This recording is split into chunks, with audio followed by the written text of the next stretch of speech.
अगस्त 23, 2025।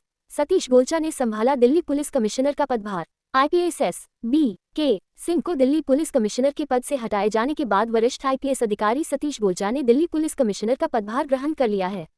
राजधानी की कमान उनके हाथों में आने के साथ ही उनके अनुभव और सहज स्वभाव को लेकर सकारात्मक उम्मीदें जताई जा रही हैं। लेकिन दिल्ली जैसे संवेदनशील शहर में उनके सामने कई गंभीर चुनौतियां भी खड़ी हैं, जिनसे निपटना उनके लिए बड़ी चुनौती होगी। दिल्ली पुलिस महासंघ और रिटायर्ड पुलिस अधिकारियों द्वारा दिल्ली के नवनियुक्त पुलिस कमिश्नर सतीश गोलचा को शुभकामनाएं दी गई हैं। महासंघ के वरिष्ठ पदाधिकारी एवं पूर्व एसीपी वेद भूषण ने गोलचा के समृद्ध और प्रतिष्ठित करियर का जिक्र करते हुए उनके सफल कार्यकाल की कामना की। हालांकि गोलचा की नियुक्ति का घटनाक्रम काफी दिलचस्प रहा। उनसे पहले कमिश्नर बनाए गए बी के सिंह का कार्यकाल मात्र 21 दिन रहा। अचानक हुए बदलाव से पुलिस महकमे के भीतर कई तरह की चर्चा छिड़ी हुई है। कुछ सूत्र इसे राजनीतिक हस्तक्षेप मानते हैं, तो कुछ इसे हाल ही में सीएम पर हुए हमले से उपजी नाराजगी को इसकी वजह बता रहे हैं। नए कमिश्नर के सामने हैं ये चुनौतियां। महासंघ के पदाधिकारियों के मुताबिक सिंह को सिर्फ संसद सत्र के लिए अस्थायी तौर पर लाया गया था। हालांकि उनके अचानक स्थानांतरण में तर्क ढूंढना मुश्किल है।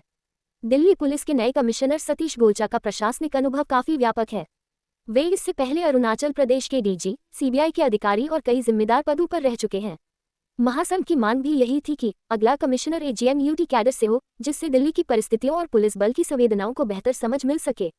हालांकि उन्होंने ये भी कहा कि पुलिस कमिश्नर गोलचा के लिए आगे का सफर आसान नहीं है। राजधानी में इस वक्त कोर्ट्स में हड़ताल, पुलिस महकमे में भ्रष्टाचार, हरियाणा बॉर्डर बेल्ट में बढ़ती गैंगस्टर और साइबर क्राइम जैसी मुश्किलें सामने हैं। आए दिन शूटआउट, फिरौती व डकैतियों की घटनाएं सामने आ रही है। अपराध का पैटर्न तेजी से बदला है, जिससे निपटने के लिए नए दिल्ली पुलिस आयुक्त को नई रणनीति अपनानी होगी, जिससे इस तरह के अपराध पर नियंत्रण पाया जा सके। गिरता मनोबल और धूमिल होती पुलिस की छवि। पूर्व एसीपी ने आगे कहा कि आज की डिजिटल दुनिया में साइबर क्राइम की घटनाएं तेजी से बढ़ी है, लेकिन दिल्ली पुलिस की जांच क्षमता उस गति से विकसित नहीं हो पाई है। साइबर अपराध, खासतौर पर आर्थिक धोखाधड़ी के मामलों में पीड़ितों को एफआईआर दर्ज कराने में भारी दिक्कतें आती हैं, जिन्हें दूर करने की दिशा में दिल्ली पुलिस कमिश्नर को कठोर कदम उठाने होंगे। साथ ही एफआईआर दर्ज करने की व्यवस्था को दुरुस्त करना होगा। वहीं दूसरी तरफ कर्मचारियों की मनोदशा भी अस्थिर है। जब कमिश्नर का ही 21 दिन में तबादला हो सकता है, तो निचले स्तर पर असुरक्षा का माहौल स्वाभाविक है। सतीश गोलचा को पुलिसकर्मियों के गिरते मनोबल को बहाल करना होगा।